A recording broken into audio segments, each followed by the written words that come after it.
Broadcasting to you live from the Orion spiral arm of the Milky Way galaxy, the solar system planet Earth, North America, the United States of America, somewhere near the Appalachians, perhaps. My name is Brian Engelman. Today is Tuesday, November 25th, 2025. And this right here is the Unhappy Hour on the New American Media. Well, what is it on the Unhappy Hour? It's specifically strictly football.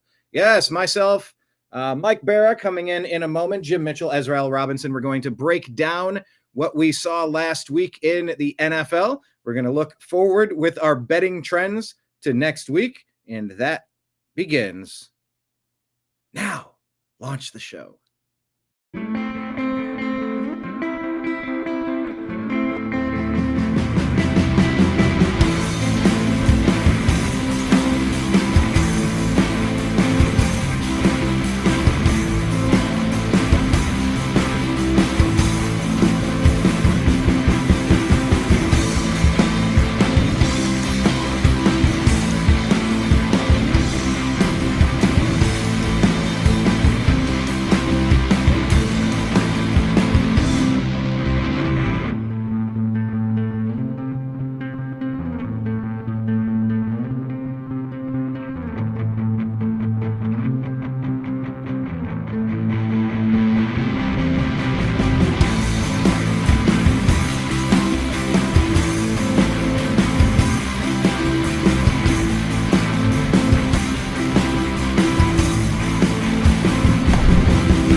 Your guide to the truth, thenewamericanmedia.com.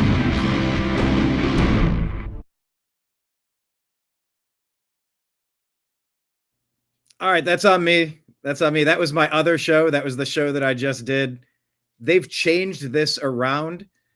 The tabs are in different places. My control panel has been messed with. This is, in fact, the Unhappy Hour. This is strictly football. Hi, this is Eric Metcalf, and you're watching the Unhappy Hour. Folks, it's just one of those days. It's Turkey Week. Soon we're going to be in a tryptophan-induced coma. Forgive me for launching today's show with really just an advertisement to check out the TNAM Daily Show here on the New American Media. Every weekday, Monday through Friday, noon Eastern Time, we unpack the news. But today, of course, strictly football, bringing in Jim Mitchell in Jigba. How are you, sir? I'm good, Brian. A little early for me, but I'll horse through it. I think we're all off of our normal game. Hey, cheers to you. I don't have got my espresso working. Just waking up. Yeah, that's right. On the West Coast, it's already late in the day for me over here. By the way, I'm rocking my Ohio State shirt. Buckeyes battle that team up north this weekend. Hopefully, we're going to get some payback. Ez'Ryel Pickens, welcome to the program. Hello. Izzy got to call the end of that Cowboys-Eagles game. How exciting was that during our live stream of the Browns game, the Browns' defeat of the Raiders on Sunday? How fun was that, Izzy? It was awesome. Yeah, it was cool. And it was neat that it turned out the way that it did. The three big storylines, we got the Seahawks. We're going to hold off on that. We're going to talk about the Cowboys coming back and defeating the reigning champion Philadelphia Eagles. And, of course, the Cleveland Browns, as Myles Garrett is trying to set a new single-season sack record. He appears to be poised to absolutely obliterate it. Maybe the best pass rusher the game's ever seen. Shedeur Sanders gets his first win as a starter in the NFL. But we're going to run through the rest of the games first as we await Mr. Mike Bara jumping in, as he will in a moment. Gentlemen, let's start with Texans-Bills. That was a very close, very interesting game that got really tight at the end. We're going to do quick takes on these, not corner TV games, but the non-3 highlighted games. Quick take. Starting with Jim. Texans win 23-19, improving to 6-5 on the year. Bills dropped to 7-4. It was an exciting ending. What did you take away? Yeah, I had this game, Thursday night game. I had this game. I had the Texans winning this game. Although the Bills were listed as 8-0 on Thursday night, they're now 8-1 on Thursday night. Bills were 17-13 against the spread, and the Texans were 9-5 straight up at home, They were only 2-5 straight up and against the spread versus winning teams. But it's like we've talked about in the last couple of weeks. This ain't your daddy's Bills team anymore. I mean, they did not play well, and I didn't expect them to play well. And it was just a mess for them. And I thought the Texans handily won the football game, and they should have won. Yeah, and their defense is really stepping up when they need to. That whole last drive was very exciting. Yeah. Izzy, what did you take away from this Texans win over the Bills, the mortal Bills? Yeah, I watched it with one of my Texans fans, and it was a really good game. I knew Josh Allen was going to have an off game. I didn't know it was going to be to that extent, but the Texans D-line and defense it's a lot. Me personally, I believe that Josh Allen really can't get the job done without a definitive wide receiver one. I think I've said it for the past 3 weeks now, so that shows a lot, and just too much of trying to make plays while there's nothing to do. And like I said, Deion Dawkins is an all-pro, and he had one of the worst games from a tackle I've ever seen. So, I mean, that's my personal opinion. And generally, the Bills don't have a chance to win the Super Bowl. I think I said the same thing last week. So, well, let's see if the Bills address that in the offseason, either through free agency or the draft. Welcoming in Mike Bara in Jigba. Hello. We're talking about the Thursday game. Mike, by the way, make sure you check out Mike's show, Toxically Masculine Tuesday, tonight at what time? 9 p.m. Eastern? 9 Eastern, yeah. Sorry I'm late. I had to go back to urgent care, and it just took way longer than I thought. So, well, hope you're feeling okay. Welcome back, good sir. I'm not feeling okay, or I wouldn't have been there. But hopefully I'll be better. Dear Lord, please look over Mike Bara and give him some strength for healing.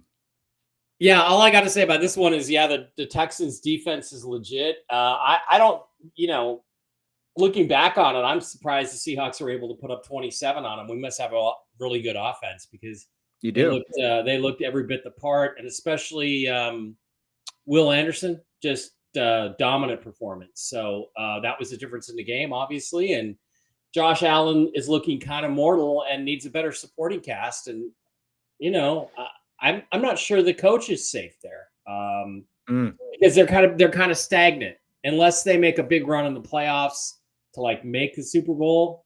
Who knows? Who knows what's going to happen there? Yeah, a lot of that going on this last half of the season as we march straight into the postseason here. It really is separating teams. That was a chance that the Bills could improve to 8-3, and they didn't. The Texans could have slipped to 5-6 and almost out of the race. But they held court. I mean, this is where things happen. This is where you get the separation in the league. Once people have figured out who's on the roster, what is your identity on the year, injuries, teams trending upward or downward. Look, let's bounce to this other game. Bears improved to 8-3. They found a way to get it done. Steelers are just meandering at 6-5. That is the perfect record for a Mike Tomlin led team, right around 500, maybe just enough to make a wild card. Jim, thoughts on this one? I'm sorry, I was doing my homework, Brian. What is Steelers Bears? Steelers Bears. Steelers Bears. Yeah. This was a game. This was the Rodgers I Own You Chicago football game, and apparently, that's not the case anymore. The Bears, they were favored by 3. They were bet down to 2.5 in this game. So there was Steeler money coming in on this game to force that number down. Rodgers was 24-5 straight up versus the Bears, but that's when he was within division where they had to play them twice a year. But that was not the case this last week. Bears were only 19-34 straight up total, but this game went as I expected. I thought that the Bears would handle the Steelers in this game. Izzy, Bears improve, 8 wins on the year, plenty more games to go. What do you make of this? Yeah, I mean, I kind of expected it with the Steelers and defensive backs and the Bears receivers, but I mean, yeah, it's just a completely different situation for Aaron Rodgers and the Steelers. So, I mean, well, he didn't even play. It was Mason Rudolph. So, I mean, it's not a lot in their favor at that point. So, I mean, more of expected for me, in my opinion, for the Bears to win. Mike, Steelers. Yeah, I mean, Caleb Williams, I continue to believe in his talent. Yeah. And without Aaron Rodgers, that kind of sealed the game. Mason Rudolph counted for 2 turnovers. The Steelers defense is really good, but Caleb had a couple of bad plays. The fumble in the end zone was crazy weird. But in the end, he made the plays he needed to make to win the game. And that's kind of what he started to do as a pattern. And I think he's got a great coach. And as his confidence builds, I think he's coming into his own. And 8-3 is 8-3. I don't care who you are. It's 8-3. And you got to take the Bears seriously. Absolutely. Another team you got to take seriously is the Patriots. They get it done 26-20 over the Bengals. Jim, what do you make of this one? Patriots 10 wins on the year already, only 2 losses. Yeah, Patriots were a huge favorite in this game. Opened at 7.5. It closed at 7, which means there was a little bit of Bengal money coming in because of that inflated number. That was a lot of points. They did not cover the number. The final score was 26-20. So if you had the Bengals betting the number, you were on the correct side. The Patriots going into this game were 8-0 straight up and 7-1 against the spread. They were 5-0 straight up and against the spread on the road. So they are a very good road team this year, and we expected them to win the game, but I left this game alone because of the huge number. Yeah, I mean, a 6-point game is maybe a little closer than a lot of people expected. By the way, this game was without Jamar Chase, who spit into the face of a player, stupidly suspended for 1 game. He'll be coming back, and maybe Joe Burrow will be back on Turkey Day. Izzy, Patriots 10-2. Are they that good? I mean, it's the Bengals and the Bengals defense. I really don't want to discredit the win, but I mean, they add another one to the one column. So yeah, they're pretty good. They're pretty good. They beat a lot of high-end teams. Joe Flacco didn't have the greatest game. No Jamar Chase, but yeah, the Bengals should be able to bounce back with Joe Burrow's return this week. Mike. This is kind of a give-up game for the Bengals. They went with Flacco instead of Burrow. Burrow could have played. Burrow wanted to play, but without Jamar Chase, I think they figured, why put him out there and get him beat up again? But I do think Burrow probably plays Thursday. I expect him to start. And I think the Bengals, look, they're 3-8 now. Is that correct? 3-8. Their season's over, but I think you can try to build some momentum for next year and work on some things. And so, they're not playing for much except pride at this point and to beat the Cleveland Browns again. So, well, let me add one particular point. We in the AFC North, we don't have a 10-win Patriots team we have to catch. We're only 3 games back. I know there's not a lot of season left. The Cleveland Guardians came back from 15.5 games back, the largest amount ever achieved. What am I trying to say? Ever surmounted to win the division this year. Anything's possible. We're only 3 games. You're saying there's a chance. You're telling me there's a chance. Exactly. So I'm just saying, if we win out, we're 9-8. And with this Browns defense, we could. So yes, the season's over, but they're only 3 games out. They are not. Yeah, well, eliminated. I'm just saying, I think the Bengals Burrow's coming back. They're gonna play Burrow and they're gonna try to get some momentum going for next year. I don't really think that carries over, though. I think it's like a BS argument. Oh, well, he finished just really strong last year. I've only seen that maybe matter once or twice. Yeah. 2012, the Seahawks finished really strong and they won the Super Bowl in 2013, but usually it doesn't matter. Each season is a brand new beast. Right, and we've talked about that when we do the preview show. It's like the difference between Star Trek and Game of Thrones. Okay, Game of Thrones is every episode relates to the next episode on a story arc. Star Trek is standalone. This week we got to fight the Romulans. Next week Kirk is fighting the Gorn. It's completely standalone, and that's the way the NFL generally works. So, but go Bengals. I'd like to see them. I'd like to see them. I'd like to see Joe Burrow get back and play well because he's good for the league. He's a good player. Agreed. All right. Talk about last season and momentum. Detroit Lions, who barely got the win here. I thought the Giants had him, Jim, but they let him take it down in overtime. Jameis looked fantastic on that reverse catch, Philly, Browns, whatever you want to call that quarterback reception for a touchdown. That was cool. But what did you take away? Yeah, despite the final score, this was one of the overtime games of the week. This game opened Lions favored by 10.5, and it closed at 12.5. So there was a lot of Lion money coming in on this game. The Lions were probably overinflated because of their record at home. I mean, they're 29-11 against the spread at home.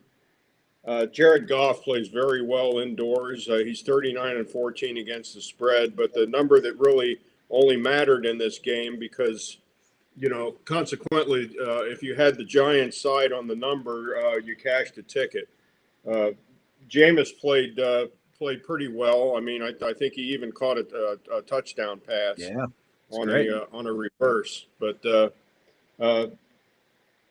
Lions were 13-0 against the spread after a loss, but they are also 14-0 straight up after a loss. So they were expected to win the game, but needless to say, they did not cover the number.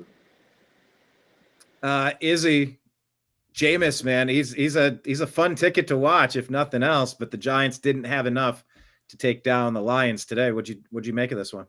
Yeah, I mean, it was a pretty good game from Jameis. I mean, he did a lot with what he didn't have, and what did he throw for, like 300-something, 380 yards, 400 yards. It was a pretty good game. Only one interception, had the crazy receiving touchdown, broken tackle, went into the playoff. I mean, the end zone, and it was a good game from the Giants. Like he said, they didn't get the win at the end of the day, but the Lions shouldn't be in that kind of dogfight against Jameis Winston this late in the season. Jameis Winston led Giants. It says here players in the NFL history with 300 passing yards and 25 receiving yards in a game. Only two: Tom Brady and the other GOAT, Jameis Winston. Mike, thoughts on this one? Jameis was very entertaining. He still had one interception. He never gets out of a game without one. It seems like 366 yards, a couple touchdowns. It was fun. This should send off sirens all over Detroit because they are not playing very well. They do not look very good. They got they got handled pretty much for the most part in that game. They were lucky to win, and they have some great players, but they're not playing very well as a unit right now. And I think that the alarm bells should be going off there in Detroit. I don't know what they have to do, but it might help if their idiot head coach didn't go for it on virtually every fourth down. Sometimes just take the fucking field goal. People say, "Oh, a field goal is a failure." Really, 3 points is a failure in a close game? That's ridiculous. Ask Bill Belichick about that. When 2015, when he lost the AFC Championship and a chance to win another Super Bowl because he refused, because 4 times in the red zone he went for it on fourth down and failed all 4 times. Stupid. So don't be stupid, Detroit. Well, I'll tell you what the Detroit did get right. The fact that Jahmyr Gibbs had 219 yards rushing on only 15 carries, 2 touchdowns on the ground, and then another receiving touchdown. 11 receptions for Jahmyr Gibbs, 45 yards. It's just that guy is putting in the work. He's worth the price of admission, but that was barely enough to take down the lowly Giants. So you're absolutely right. Keep an eye on them, see what type of team they are. Moving forward into the postseason run here. Packers 7-3-1. They advance past the Vikings. Jim, not unexpected. No, not unexpected. If the Vikings had another quarterback in this game, then it probably would have been a coin flip game. Packers favored slightly.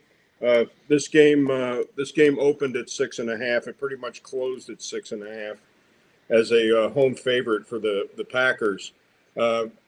Packers historically 12-6-1 straight up when favored by 4 points. Like I said, historically it's been a coin flip the last 5 years. Packers are 3-2-1 straight up, and 0-6 against the spread when favored by 6.5 points. They are 2-3 straight up at home versus the Vikings. Now they're 3-3. So, it goes back and forth. But the Vikings are definitely going to do some Christmas shopping on a quarterback for next year. Well, I'll tell you what, Justin Jefferson, 4 receptions for 48 yards. That's not cutting it. That's just atrocious. He's killing my dynasty football league with him there. I need points out of him. Izzy. Completely not his fault. It's his quarterback's fault. There's never been a stint in his career, no matter the quarterback backup injury, where he's averaged 50 yards a game throughout like 4 to 5 weeks. I believe J.J. McCarthy is an NFL quarterback at this point. If you can't do a simple job of doing your job as a quarterback to get the ball into the best receiver we've seen within the past 5 years. So, I mean, that's my personal opinion. The Packers, it's a good win. No Josh Jacobs, and they still come out with the win. But J.J. McCarthy, I'm just tired of it. Go ahead, Mike.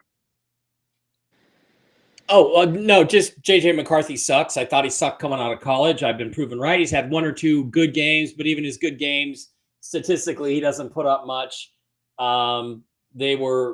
They should have kept Sam Darnold, whatever Sam's limitations may turn out to be. And I don't think we've decided that yet. We're going to give him one more chance. But they're a mess because I thought they had a competitive roster, a roster that could have contended this year with the right quarterback. And I thought they were freaking insane not to throw whatever amount of money they could at Aaron Rodgers, because even though Aaron Rodgers is not the Aaron Rodgers of even 3 years ago before the Achilles, he's way better than this. And their record would probably be flipped. They'd probably be no worse than 7-4 or 8-3 right now if they had him for a quarterback. And they're a mess.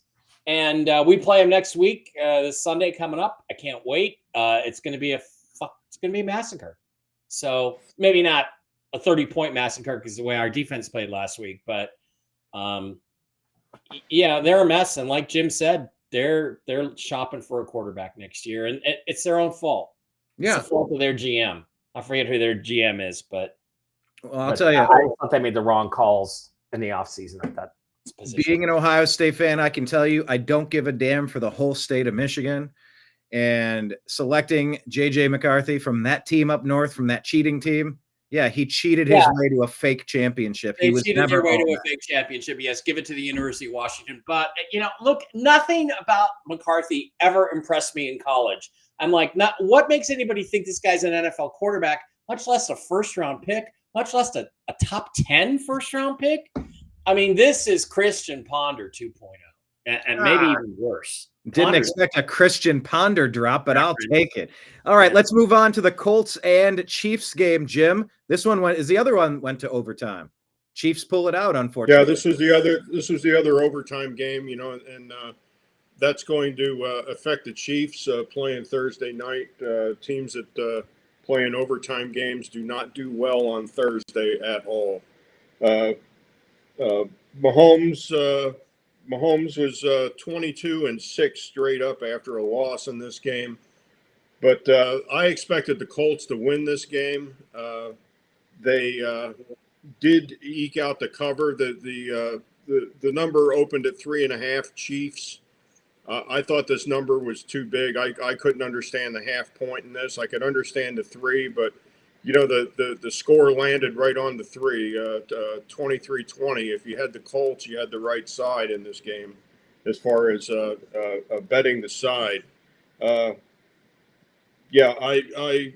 Chiefs were 6-3 against the spread going into this game, and they were 3-0 against the spread as a home favorite. But the outstanding stat in this game is the Chiefs were only 1-5 against the spread versus winning football teams. So I would have went with that stat because that's the most glaring one, the 1-5. So yeah, I did pick the Chiefs in this one. I didn't feel Colts. good about it. It was sort of a coin flip, but I did pick the Chiefs. I just kind of figured they got to beat the refs and they have to beat their other team, of course. Izzy, this was all Chiefs in the second half. I've often told the story how I went to Kansas City to watch the Browns and Baker Mayfield in a head-to-head matchup rematch of what would have determined the AFC championship team advancing there during Baker's COVID-shortened season. That stadium gets insanely loud. The Colts put 0 points on in the entire second half, and they choked it away. You know, this was a team with pedigree, experience, coaching, going up against a young upstart team in the Colts. They got talent, but they just don't have the experience, and they were on the road. There was too much to overcome. What did you make of this one? Yeah, I mean, I've stated it. The Colts lost me a bit of money, only $10, but the payout was a lot more than that. But yeah, I don't understand how they didn't score a single point in the second half. I watched the second half of the game, and me personally, I don't know what happened. They just crumbled down. I don't know if it was a coaching thing. They were giving the ball to Jonathan Taylor. I was expecting during the week that he wouldn't have gone for over at least 120, 100 yards because the Chiefs' run defense is just really good. And they just find a way to choke it. They handed the game to the Chiefs going into overtime. So they even got the ball to start overtime, and they just fumbled it for themselves. Not literally in game, but they fumbled the game for themselves. So that's just very unfortunate, in my opinion. Missed opportunity, Mike. Yeah, I was pleased with this game at the time because it kept my ticket alive until Tampa Bay came along. But Daniel Jones couldn't make a play when he needed to and keep them ahead and get them some more points. That's what cost them the game. He's got to get better, or maybe he's just at his limitation. Here's the thing. So much of what he does is based on play action. And when Jonathan Taylor only has 60 yards, that's not good enough. It doesn't give him the play action threat. And Kansas City's got a good defense. We've seen that at times this year. They played really well. And I think they just didn't put enough points on the board when they needed to. And that's why you need that special quarterback who can create when he has to, like Patrick Mahomes, even though he had a pretty terrible game in terms of touchdowns and interceptions, but he got the yards, he made the plays, he got his team in a position to score. That was what made it. Yeah, the ratings are different. We were talking about QBR and then the regular QB ratings. In this game, Daniel Jones, 181, 2 touchdowns, no interceptions. That was a higher rating than Mahomes, 352 yards, no touchdowns, and an interception. But yeah, I mean, they got it done when it counted, and that pedigree keeps them alive in the postseason race. They're hunting. They're 6-5. You know, there's a lot of teams that are hovering just around that 500 level. And let's jump to one of them next. The Ravens 23-10 victory over the Jets. Jim, Ravens took care of business by 13. Yeah, 10-23. I mean, it was a blowout, but consequently, the Ravens did not cover the number. They came in at 13.5, and they lost by the hook. You know, a lot of these spreads hook very important. This, you know, if you had the Ravens and you laid the 13.5, of course you're sick. But you know, I had Baltimore on the money line, you know, on my 5-teamer. But this wasn't the game that killed my 5-teamer. It was of course your Browns. But yeah, this game just screamed Baltimore. But you know, that half point killed you if you took the number. Yeah. Izzy, they're getting a little healthier in Baltimore. Do you think they have what it takes to make some noise in the postseason? Yeah, I mean, it was a good one for the Baltimore Ravens if they find a way to squeak it out through the playoffs. I mean, the regular season and go through the playoffs, and they can make a push depending on Lamar Jackson and Derrick Henry. I mean, that's the only thing they have to bank on. So, me personally, yeah, 10-23 against Tyrod Taylor, they did pretty well. Mike Bara. Jets are just so awful. How can you have that many high picks in the last 10 years and have such a terrible roster. I don't get it. They don't do anything well. And I'm going to say it. I think the Ravens are going to make the playoffs. I think they are going to the playoffs. I think they're going to make it. They might. They're playing good enough now. They've won 4 or 5 in a row. It's a very difficult thing to do. Luckily, they play in maybe the worst division in football. So not much more to say about that game than that. All right, let's talk about Jacksonville Jaguars. Doggone it, this stupid team keeps winning. The Browns own their number 1 overall draft pick in the first round next year, so we need that to be as high as possible. But in overtime, they take down the Arizona Cardinals. Jim. Yeah, I didn't have a lot of information on this game. This was a quasi corner TV game. The glaring stat on this was teams that played Santa Clara the week before, which the Cardinals did, are 1936 straight up the week after, and the game went pretty much as expected. Although it was a pretty tight game. The Jaguars opened at 2.5. They closed at 2.5. So the Cardinals were a home dog, but the Jaguars covered the spread by half a point. So take the win. Izzy, Jaguars quarterback Trevor Lawrence, 3 touchdowns, 3 interceptions. I mean, that's a very Jameis type stat, but it was enough to get it done. Jaguars improved to 7-4 on the year. Yeah, I mean, it's the Jaguars' game to lose, and like I said last week, Mike agreed with me. Is in my opinion, the definition of mediocre is Trevor Lawrence, and he showed that 3 for 3, right down the middle, perfect split for interceptions and passing touchdowns. So 27-24 against the Cardinals. The Cardinals they put up really good fights this year, but I mean, like I said, it's getting later in the season, and you got to establish some kind of win, some kind of morale boost for your team, and you got to do more against a team like the Cardinals, in my opinion. So, agreed. Atlanta Falcons did enough against the Saints, took them down 24-10. Brian, I just wanted to say that Trevor Lawrence made a couple of throws, the touchdown throw to put them ahead, I think, with about 2 minutes to play. Mm-hmm. And then in the overtime, he made a great throw to set up the field goal. So, although I agree with you, Izzy, he's 50-50. The reality is he made some really great throws, a couple of really great throws, which is moments of greatness that he has. You just don't see it consistently, but he made the big throws when he had to, and that's what won that game, pulled it out for the Jags. That is a fair point, Mike. Who made the throws in this one? Well, it wasn't Michael Penis Jr., who unfortunately is out. It was Kirk Cousins and Squad Jim. They took down the Aints in their paper bag masks. Yeah, division game, definite corner game. Saints came in favored 1.5 in this game, and it closed at 1.5. So there was even money across the board betting either side of this game if you even bothered.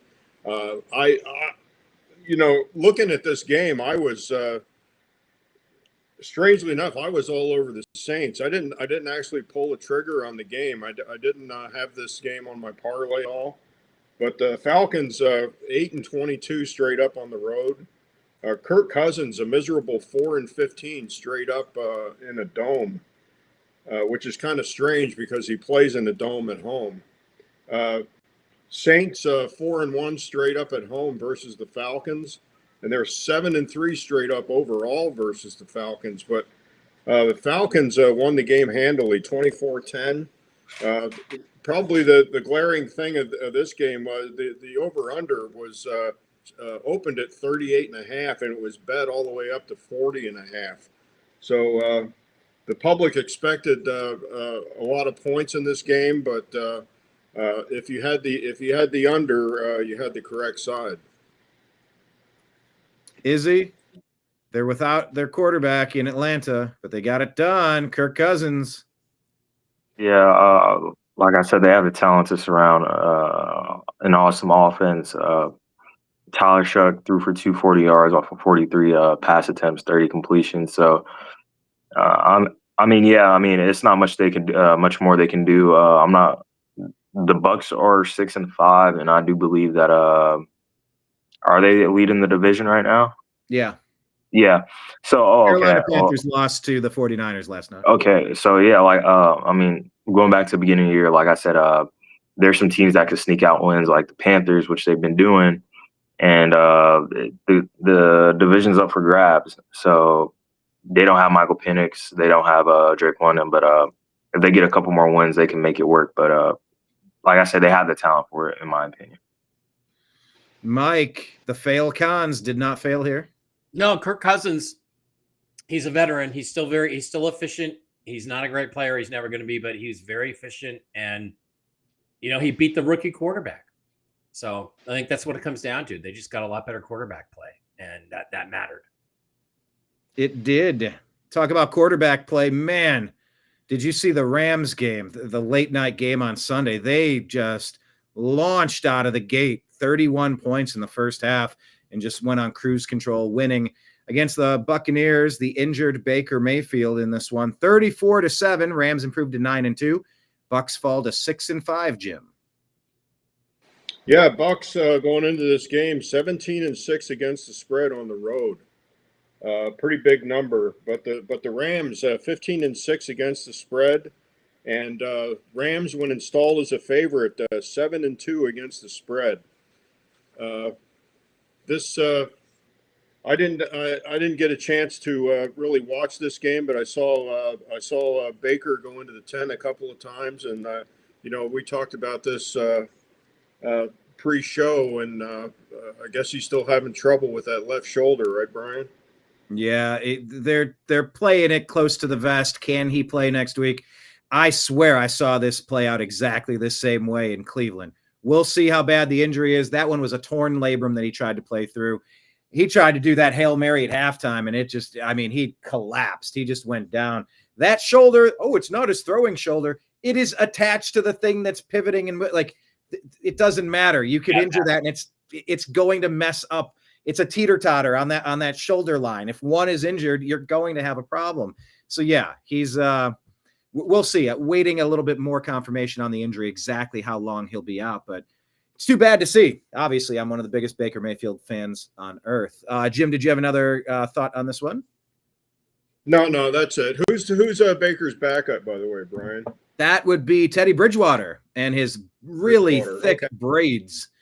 He went 8 of 15 in the game for 62 yards, no touchdowns, no interceptions. Izzy, Baker's injured, unfortunately, but the Rams, man, in your backyard, they look legit. Yeah, I chose the Rams to win this week, and they did so in a good fashion. I mean, I don't think Baker Mayfield was making that much. When did he get injured? When did they take him out? It was close before the end of the first half. And yeah, so regardless, the 10 came back and they asked him to chuck it 70 yards, and he threw it, and he went, and he just went down, and that arm's just dangling. It's painful. I know that much. Yeah, so regardless if he played the second half or not, I highly doubt the outcome would have been any different. So, in my opinion, I got the Rams as a top 2 contender for the Super Bowl at the moment, in my opinion, to win it all. Yeah, they've sort of risen to the top in the NFC, Mike. What did you learn about the Rams? Well, I learned that they ruined my tickets. Yeah, because I thought Tampa could stay competitive, but you really look at the injuries on Tampa's side. They were the walking wounded. They only played 15 guys on defense. 15 guys played and made tackles, and so they were beat up. They couldn't even slow him down.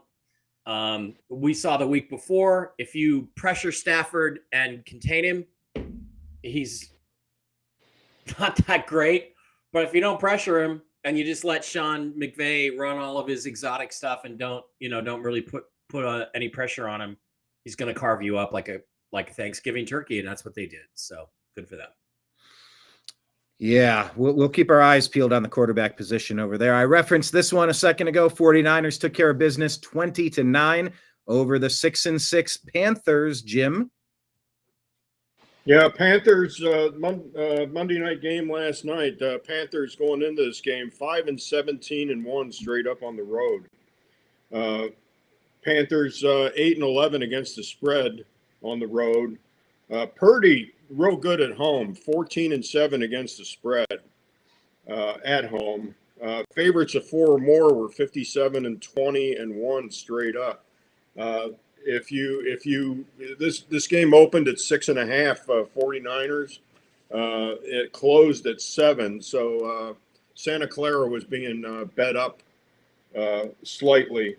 Over under in this game opened at 48.5 and closed at 49. So the number never really touched the over at all. I mean, the total on this game was 29 points. So if you had the under, you were probably happy at halftime. Exactly. Izzy, were you happy at halftime? Santa Clara 49ers? I was not happy at all because I do believe that Mac Jones, as much as I hate the 49ers, Mac Jones, I like him a lot, and I do believe he should still be the starter. Well, I mean, like, it's late in the year to start some controversy like that, but 3 interceptions in the first half from Brock Purdy. Even when Mac Jones is playing this year, like I said, coming out of the draft, he played for Alabama. He has certain intangible things that Brock Purdy doesn't have. Bigger frame. He could throw the ball quicker. He could process things faster. He's been in a higher role throughout his whole career, playing under Bill Belichick. So he understands things. That's why he was a first-round pick compared to Brock Purdy being the final pick in the draft. And that shows that it's a system quarterback thing. See if you can sit in the pocket, deliver it to the playmakers, make the game easier for you. And Brock Purdy has one of the easiest jobs in the NFL with the talent surrounded around him. And he made it look rough on himself, making some bad decisions in some clean pockets. So I don't know if they're going to think about that. Like I said, it's late in the year to start some controversy. But in my opinion, he had a bad game. And his talent around him, Christian McCaffrey, just carried him on his back. Any other team besides the Panthers are taking advantage of 3 turnovers from the quarterback. What do you think, Mike? Did the 49ers get lucky in this one? No, they're better. The Panthers just don't have very many good football players, especially offensively. They don't run the ball that well. They don't throw the ball that well. Bryce Young, the end zone interception was like something out of the Sam Darnold school of bad quarterbacking. I mean, it was terrible. That was a terrible decision, terrible throw. That's one of the disadvantages of a shorter quarterback. He doesn't see guys. Yeah. There's only been one short quarterback, and I promise I'm not going to mention his name, who's ever really been a great player in this league. That'd be Brian Sipe. I don't think it's not Brian Sipe. And I don't know. I just, after last night, I don't think Bryce Young's going to make it. I don't think Francis Tarkington. That's not him either. He was over 6 feet. So, I don't know what to say about it, except that if they had a better quarterback, the Panthers had a shot in this game because they have a decent defense. They had picks. I agree with Izzy. I think Mac Jones gives the 49ers a better chance to win. If the 49ers have been playing a good team yesterday, they would have lost. And they were lucky that they were playing a team that isn't very good and that has a quarterback problem. And 3 I mean, is Purdy rusty or is he still bothered by his injuries mechanically? That's what you got to ask yourself. Well, Mike, he looked pretty rusty to me. Seems like he's making mistakes up in his brain, not seeing guys, so that could be rustiness. But you got to think about what you're going to do this year, and Brock can always come back next year. So I agree with Iz. I'd go with Mac Jones if I was them, but I'm hoping that they don't, and I'd be happy if they don't. Wow. Of course, the division rival. Happy if they don't make the switch. All right, let's talk about your favorite team, the Seattle Seahawks. This was a lot closer than some expected. 30-24, edging out the Tennessee Titans. Jim. Yeah, this game opened at 13.5, and it closed at 13.5. I had Seahawks on the money line. They won the game on my parlay, but it wasn't to be with the the Browns playing last week. 30-24 was the final in this game. The over-under was 40.5, so it went well over the total. This game was expected to be a blowout, just based on how the Titans have been playing at home. I mean, they're a miserable 2-11 against the spread at home. There's no way on God's green earth that I would lay the 13.5. With the Seahawks on the road. I don't care who they're playing. I mean, that's just a huge number. But they were good on the money line. Seahawks going into the game 10-1 straight up and 9-2 against the spread on the road. So the only way they fell in this game was, like I said, the point spread. Izzy, the Seahawks get it done here. Titans put up a fight, though. Yeah, if I'm right, going into halftime, it was 16-3, and I thought the game was sealed at that point, and the Titans had no room for a comeback. Third quarter and fourth quarter showed completely different. I mean, the Seahawks, they stayed on the pedal. They scored. They matched them in the third, but Cam Ward was making some plays, some really good plays, some cross-body throws, and me personally, I didn't watch the game, but I kept up with it on my phone, and I was like, wow, like, you guys were just up by like 13 points, and now the game's ending 30-24. So I don't know. I don't know if this is common with the Seahawks. I don't watch a lot of their games, but I mean, second half theatrics from the Titans to try to come back. I mean, like, it's got to be a question asked. Probably nothing too serious if this isn't common, but yeah, they got to touch up on that part. Mike, it got tight there toward the end. It was one. It was early tight. I was never worried about them actually losing the game, but they were in control of the game. The Titans couldn't stop Jackson Smith and the Jigba. They couldn't do anything. Nobody can. That guy's incredible. Yeah, and Sam Darnold had a very effective game with no major mistakes. There's another play they should have got a touchdown to AJ Barner, and Barner lets it go right through his hands and hit him in the shoulder pad. Almost got picked. Few lucky things. Here's the thing. I bet this game separately. I gave the 13.5. I should have won my bet. They should have won by 20 or more than that. It should have been about 30-10. And it wasn't because they made a lot of mistakes defensively. Now, the Seahawks are down 4 or 5 starters on defense, both starting linebackers, and Julian Love, their best safety, and Jaron Reed, their second best defensive tackle. Those are all issues, and there were a couple other guys out. But, look, you have a 23-3 lead, and you punt the ball and you let them return it 80 yards for a fucking touchdown. I mean, that's amateur hour. And yeah, but to be fair, that dude is electric. He's a great returner. Yeah, he had touched the ball 7 or 8 times before that and done very little with it. So the thing is that, look, the only thing I can say that makes any sense to me or could be an excuse is that 10 a.m. games, West Coast teams can be very sluggish, especially in the first half. Usually they wake up in the second half because their body clocks are just not tuned to playing in the morning. I don't know what the Seahawks have been very good at that, though. Since the Pete Carroll era, they've played just fine at 10 a.m. I don't know if they've continued the practices under Mike McDonald or not. I don't know if they didn't arrive till Saturday. Pete used to fly them out on Friday, get everybody used to the East Coast time, play the game on Sunday, and get out of there. I don't know if the Seahawks do that. That's when you see your team making mistakes like that. There's usually, if it's a West Coast team, I usually can attribute it to something like that. But I didn't really see a lot of evidence of that. What I saw was a pretty passive defensive scheme, and the only time they were very successful was when they pressured Ward, because Ward didn't handle the pressure very well. I think they were just afraid he was going to scramble on him. And so I saw a lot of guys standing there doing this and, not going after players.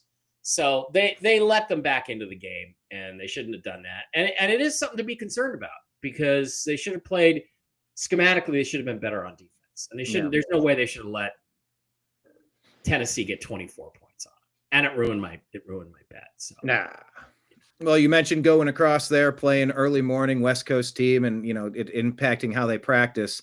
since we always play the playoff theme. It can be a factor. I'm not saying it was, but it could be. Practice. If a coach say I miss practice and y'all hear it, then that's that. I mean, I might have missed one practice this year, but if somebody say Are we he talking doesn't come to practice, it can be one practice. A practice? Out of all the practices this year, a game. That's enough. If I can't practice, I can't practice, man. If I'm hurt, I'm hurt. I mean, simple as that. It ain't about that. Ain't about that. I mean, it's not about that at all. You know what I'm to saying? it. I mean, Hang on, where's it at? but it's easy to talk about. It's easy to sum it up when you just talk about practice. We sitting here, I'm supposed to be the franchise player, and we in here talking about practice. I mean, listen, we talking about practice, not a game, not a game, not a game. We talking about practice, not a game, not the game that I go out there and die for. And the compilation that I'm setting up is the playoffs practice. Those have been combined together for the ultra meme. That's foreshadowing what we'll talk about in a moment. But let's talk about the game, Izzy. Well, we'll get to Izzy in a second here, but this was Izzy's team. They got the win. I can't believe this happened. The Cowboys in the game, not practice, they came back. The Eagles, Jim, what did you make of this one? Cowboys by 3. I had this game. I had the Cowboys beating the Eagles in this game. This game opened Eagles favored by 3.5, and it closed at 3.5.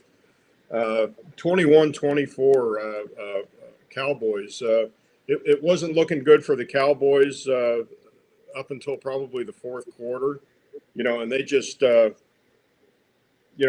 came back and won the game. The glaring stat on this, when Lane Johnson is out, I mean, Jalen Hurts is not Jalen Hurts without Lane Johnson on that offensive line. And Lane Johnson was probably valued at 3 points in this game, just him being out. I mean, I mean, Hurts is now 5-10 straight up without having Lane Johnson in front of him. And he played okay, 27 of 39, 1 touchdown, no interception, 2 rushing touchdowns. He wasn't awful, but not a lot through the air. But Prescott 19-0 straight up versus his own division at home. That's crazy. I mean, that's a huge number. That's unbelievable. Yeah. And because of the Lane Johnson stat and because of that stat that, Prescott is just so good at home, it just screamed Cowboys. So, I had the Cowboys and I went ahead and took the 3.5 on my parlay, but it wasn't to be. Thanks for your quarterback, Brian. You're welcome for that. Yeah. Maybe he has a future in this league. We'll see. Izzy joined our live stream of that quarterback, Shedeur Sanders, the end of that game, and we rolled over to watch this one. Izzy, wow. Izzy was doing play-by-play on this one as it was unfolding, and it was crazy. I loved the effort from, I forget the guy's name on the Eagles. He got knocked on his ass 2 or 3 times, and he worked his way around all the way to knock the ball out, causing the fumble, the recovery, which led to the touchdown. Like, effort from the Cowboys. It's something that maybe hasn't been on this team throughout the season like it was on display Sunday, is he? Yeah, it was one of our rookies. I still haven't looked his name up, but he did a tremendous job causing that fumble. He didn't give up on the play, hit the guy, kept running, hit him, the long snapper, recovered the fumble. So it was a really good thing. Unfortunately, we didn't come up with any points that drive. Oh, but, sorry, I mistook that. I said they scored after that, but my bad. Yeah, and I mean, we just weren't locked in for the first quarter and a half that we were playing. I mean, Jalen Hurts was playing his game, getting the ball to A.J. Brown, getting the ball to his playmakers, and it just didn't seem like it was going to go our way. I mean, 21-0 leading into the end of the second half, and we scored a touchdown. And credit to our defense. I mean, we caused 2 fumbles, and I mean, with the addition of Quinn Williams, I don't know if you guys watched the game, but Namarion Overshown, the guy I was telling you guys about, he's a difference maker. He's all around the field. He played in the slot guarding Devonta Smith a few times, keeping Jalen Hurts from gaining a lot more yards. Saquon Barkley getting check down passes. He's there. I mean, he's a ball hawk. He gets to where the ball is as fast and as soon as possible and makes tackles. And our D-line, the addition of Quentin Williams, last week we held Ashton Genty to 7 yards, and this week we led Saquon Barkley to 10 carries and 22 yards. That should show that our D-line is a lot better with Quinn Williams. He's playing phenomenal football on a 500 football team. I mean, he's used to losing, and Dak Prescott, he's just making it work. I mean, George Pickens, in my opinion, in this season is way better than CeeDee Lamb. CeeDee Lamb could have sold us the game again. He dropped an easy catch for an NFL wide receiver. Ball went through his chest like you're a kid, and they tell you don't catch with your chest, catch with your hands, and he did it with his arms and hands, and it just went straight through. So George Pickens was targeted 9 times, 9 catches, 146 yards. CD 11 targets and 4 catches. I mean, that shows. So either way, I mean, the Cowboys, they had a phenomenal team win to come back. Dak Prescott played. Dak Prescott's a brand of football, and I mean, George Pickens led offense at this point, and our defense is looking absolutely turned around, especially against defending Super Bowl champs. Yeah, it is. The Eagles are always inflated, when they go in and play Dallas. I mean, Dallas, people don't realize, just because the Eagles won a Super Bowl, Dallas is 7-1 straight up and against the spread at home versus the Eagles. I mean, they gear up for the Eagles, and they play them, and they beat them in Dallas. Yeah, I mean, respectively, week 1, we should have beat him, but CeeDee Lamb, he had some drop passes just like he did this game. I think he has like 9 drop passes throughout the 2 games, and it's just out of this world. Some of the passes just wide open. It was like 4 at least wide open passes that he just threw the hands and through the chest, and he has to work on it. So, like I said, it was a great win by the team. Mike, this was one of the better games of the week. Yeah, all credit to Dak. Dak willed them over the finish line in that game. I used to think Dak was not good enough to win a Super Bowl with, but I now will revise that play. He is good. He is a good player. He is good. And he has a will to win that I didn't really know that he possessed before. And I think if you put a good enough team around him, he could win. CeeDee Lamb, like Amari Cooper before him when he played in Dallas, is the most overrated receiver in football. He played like a coward. He alligator armed a couple of passes because he was afraid he was going to get hit. And this is the modern NFL. You don't even get hit anymore across the middle, CeeDee. So I agree with you. George Pickens is great. Although I saw some stuff about, George Pickens is the best receiver in football. I'm like, well, no. But he's good, and he should be the number 1. He should be the number 1 receiver in Dallas. They should pay him. They didn't pay him. Did they pay him? Is he? No, we haven't paid him yet.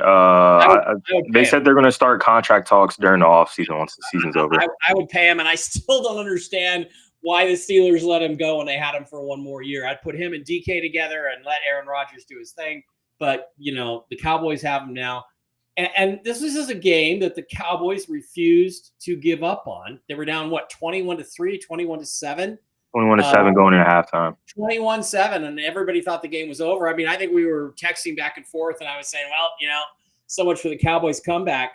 But their defense is much improved with some guys coming back from injury and the new players they brought in. Overshown, he's a factor. He's all around the field. Yeah. So I mean, you gotta think positive about the Cowboys now. They have a shot at a wild card, and that was a big win for them. And I was waiting for the Eagles to fall on their faces a little bit.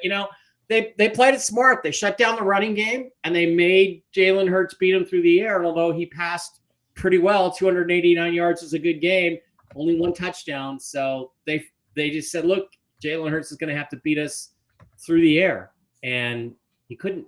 So here we are. Good. It was a good game for the Cowboys. I think they said that if the Cowboys lost, they were only going to have a 3% chance at the playoffs. Yeah. Playoffs. And this is a division 1 as well. So, I mean, that just helps out a lot more. Oh, of course. Absolutely. All right. We have 1 game left here. This is the Cleveland Browns improving to 3-8 on the year, beating the. Now let's skip this game. Nobody cares about the Browns. Corner TV game. All right. Hush in the peanut gallery. Hush, quiet use. Look, I want to talk about this game because Shedeur. Oh, by the way, Marion said that's the Dak Prescott I like, not the other Dak who shows up sometimes. Yeah. And that is the thing with Dak. He can be phenomenal and he can Bizarro Dak, if you're a Superman fan. The Bizarro Dak. I like that. Well, look, we got to see our first chance of Shedeur Sanders as a starting quarterback. He finally got first team reps with the practice. First time all year. And yes, what did I just say? He just got reps in practice. Yeah. Practice? Listen, we talking about practice. Not a game. We gave him the friggin' game. In my opinion, that sucked. The game. Not a game. We threw that game. We talking about practice. Don't talk about playoffs. Practice? Playoffs? I like this match. match. About practice, man. Playoffs? We talking about practice. Playoffs? We talking about practice. We ain't talking about the game. I just hope we can win a game. We talking about practice. I've been waiting to do that. Thank you for indulging me in that one. But anyway, Brian, when Alan did that interview, he admitted he was like a 0.18 blood alcohol when he did that. Oh, did he was drunk? He was drunk when he did that. Yeah, he was in the bed. Hilarious. That's wouldn't hilarious. be super surprised by it. But look, Shedeur finally got first team reps in practice. Talking about a game, not a game. Talking about practice, man. So Shedeur came out and he did what needed to be done. I don't get the hate for the kid. He's asked a leading question by the sideline reporter. What do you want to say to the people out there that are watching you play for the first time? Get in the first round. What do you have to say? That I'm the one you've been waiting for. Let's go. He's always smiling. He's having a good time. The rest of the team seems to be having a good time. Myles Garrett, perhaps the best pass rusher in NFL history. On that long throw for damn near the touchdown to Isaiah Bond, it stalled out at the 1 yard line, I think. I give Shedeur credit for that as a touchdown, by the way. It's not an official stat, but I mean, he had a 50-something yard bomb for nearly a touchdown. I liked what I saw. A lot of 3 and outs, but Shedeur, he threw it away when he needed to. He didn't spin around and play whirling dervish backwards 17 yards and take the long sack. That's kind of what he's been doing. He looks comfortable kind of moving laterally in the pocket. I like seeing it. This was the most exciting Browns offense I've watched all year. Granted, it was against the Raiders. I understand I'm tempering that a little bit, but gentlemen, if you're not watching the Cleveland Browns defense, you're watching something generational and something unique. They are rabid. I know this was just the Raiders, but Myles has, I forget the number. It's 13 sacks in 4 games, 2 games. I got to double check the numbers. It's off the charts. Well, he had 3 sacks. Playing like they're possessed, Mike. He had 3 sacks and 4 tackles for loss in that game. In 1 game. That's 7 plays behind the line of scrimmage. That's unbelievable. You must be going against a scrub tackle if you're that. But he's done it 3-4 games in a row. He's set to obliterate the single season record. He set his own single season record with 6 games left in the. It's unlike what I've seen. Please just watch type in or do the all. What is it? The all what? All 34, 24. What's the number? All 22. All 22. Yeah, I don't watch it, but watch the Browns defense. It is a sight to behold. But then it got really weird at the end. This is the betting angle. They didn't kick the field goal from the 28-yard line with very little time left in the game. And I guess that would have put them over the over. Very instead, they punted. Sus. Very sus. And there's a lot of blowback. We're going to talk about it on Toxically Masculine Tuesday tonight. A lot of people think they did that because of the betting line. And Trump also made some interesting comments about the Giants game and them not kicking a field goal this week. And I'm beginning to wonder if maybe we're going to get some truth about fixed games in the NFL coming up. I don't know. But well, let me just say this, since I can't be there with you on TMT this tonight, 9 p.m. Eastern, Toxically Masculine Tuesday. Let me just say from the Browns fan perspective, take this one sentence back to them. Well, maybe a sentence or two. The Cleveland Browns invent new ways to lose and snatch defeat from the jaws of victory every year. I could envision a world where they attempt a field goal, it gets blocked and returned for a touchdown. onside kick, recovery, Hail Mary. Now you're in overtime and you find a way to lose in overtime. If you punt it, you don't risk that potential block return for a touchdown and then give them the chance for an onside. I sort of understand it, but what is the net gain to a punt? If you're not going to kick it for that reason, just go for it. Do the wild dog past the 40-yard line. It was at the 28-yard line. 28-yard line. Like at the 28, why not just run the ball and go for it and use some clock? I don't know. And by the way, if you're not aware, the Browns are running a version of the Wildcat offense where they direct snap to Quinshon Judkins. He did that for 2 touchdowns. Direct snap, wild dog, Wildcat offense, 2 touchdowns.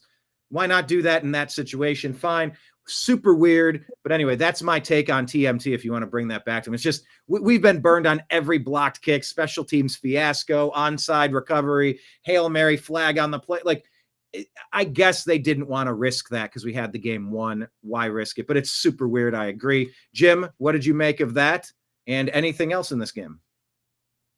Yeah, that's very, it's like Mike said, that's respect. I mean, a lot of coaches, are at the end of the game, they don't want to embarrass, especially if it's an interdivision game. This is not an interdivision game.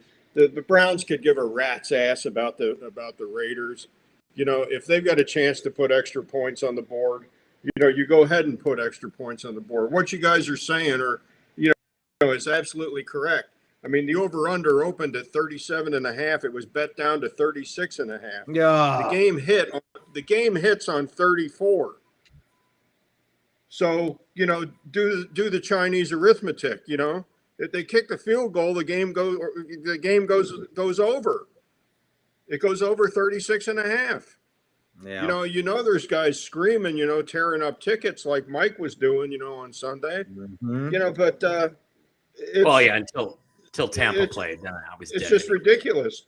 This game opened at 3. It was bet up to 3.5 Raiders, and it was bet further up to 4. And the reason it was bet up to 4 was because going into this game, quarterbacks making their first career start with the Cleveland Browns, and this is exclusively with the Cleveland Browns since 1999, since they reformed the football team. 0-17 straight up in the game. 4-13 against the spread. Even as bad as the Raiders were and are, this game screamed to go ahead and bet the Raiders.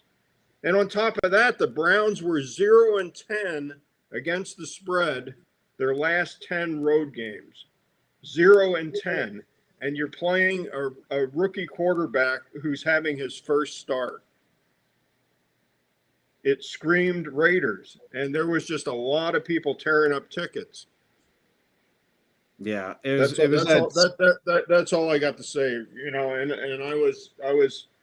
I was coming home visiting my ex-partner, and I could see Allegiant Stadium, and a couple of miles down the road, and just it killed it. It cost me money. This game cost me money, so I'll admit it. I mean, I've never seen a punt from the other 28 in my lifetime. I've never seen. I had a 5-team parlay and weird one. Yeah, Izzy, that's the only game that killed my ticket. Izzy, what did you make of this? I mean, Shedeur has been the talk of the league for, since the draft, really trying to figure out, is he the best quarterback in the draft? Well, no, that's Cam Ward. Okay, well, he'll be number 2 off the board. He slipped to the 5th round. It's the Shedeur love is a little weird. The Shedeur hate's a little weird. Maybe it's people just looking to grab an angle on the story. He's cocky. He's confident. I don't know, man. He's a quarterback. I'm rooting for him. He's smiling, and he made a couple of really nice plays, and he looks way more like a starting NFL quarterback with potential, the potentiality of being a long-term starting quarterback than Dylan Gabriel did. And it's a dude that needs a bunch of reps. Give him some reps. What did you make of this? Yeah. I mean, I completely agree with you. Dylan Gabriel, he's gotten all the reps, all the first team reps. Yeah. He's been handed the playbook, literally handed the playbook to him. And I said it in your stream, like in the fourth quarter when I tune in. Just Shadur Sanders has the things that Dylan Gabriel doesn't have. He has a bigger frame. He has a bigger motor, can make plays, roll out, make guys miss, has a way bigger arm. That pass to Isaiah Bond, that doesn't get completed by Dylan Gabriel. They probably don't even draw that play up. They probably do, and he just looks the other way. He's just an outlier. And Shadur Sanders makes that pass. So in my opinion, yeah, I wouldn't necessarily say the sky's the limit. We have to see more, but 100% if he gets more reps in practice and more in-game NFL experience, then yeah, 100. They'll make him he'll become a better quarterback. He just has to learn.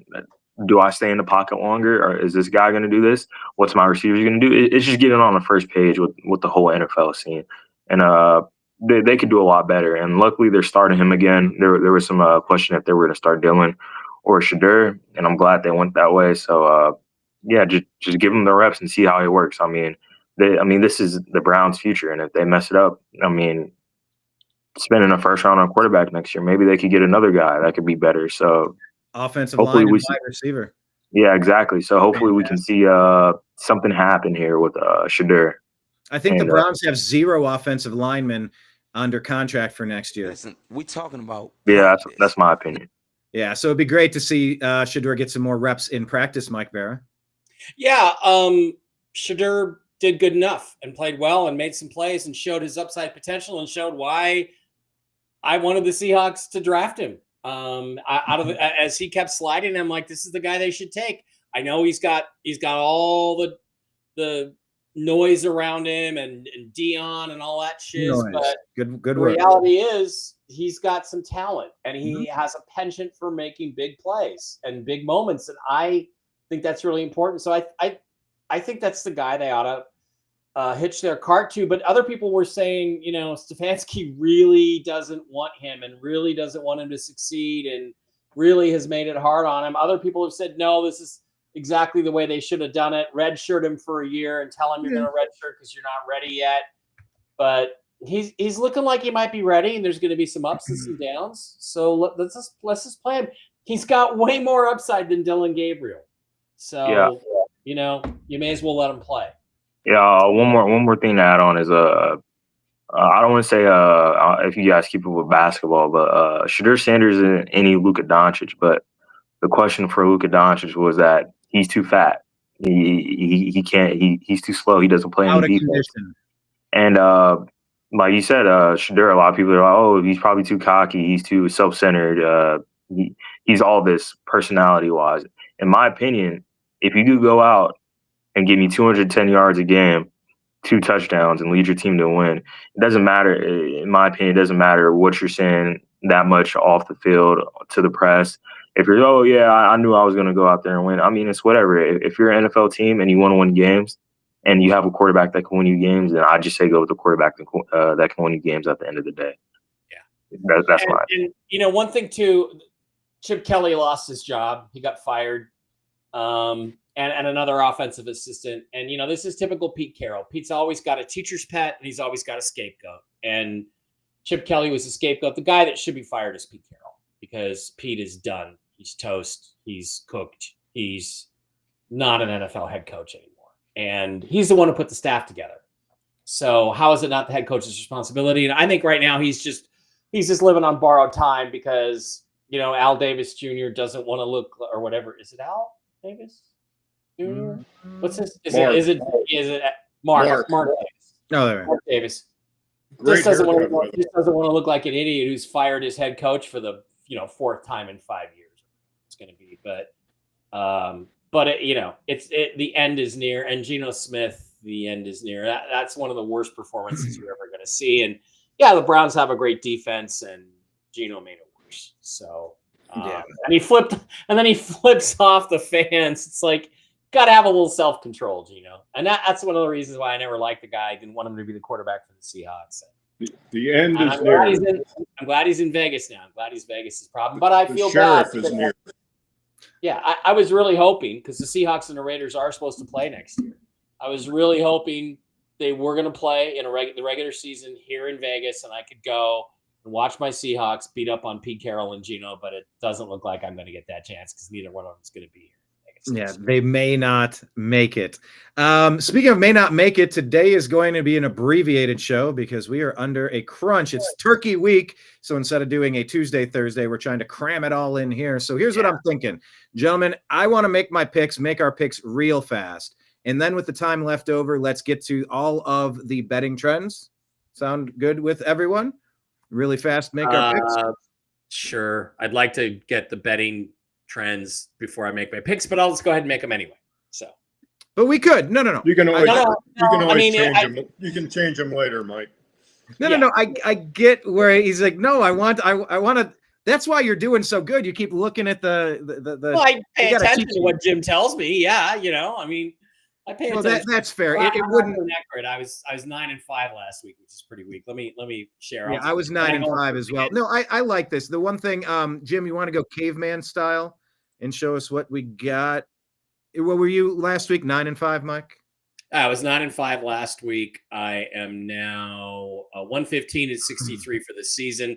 I'm going to whip through these. All right, Thursday games, Thanksgiving games, Packers, Lions. I don't like the Packers, but I really don't like the way the Lions are playing. It's a Thursday game. Yeah, I know I must be logged in. I am logged in. Give it the old refresh. Want me to go, Brian? I got it. Packers over the Lions. Chiefs, Cowboys. Tough game. I like the way the Cowboys are playing. They're playing at home. I like them to win that game, squeak it out. Cincinnati at Baltimore, not going against Baltimore. They're going to go to 7-5. Chicago, Philadelphia. I really do like Chicago, but they're on the road. They're playing Philly. Good teams, as Jim always says, bounce back.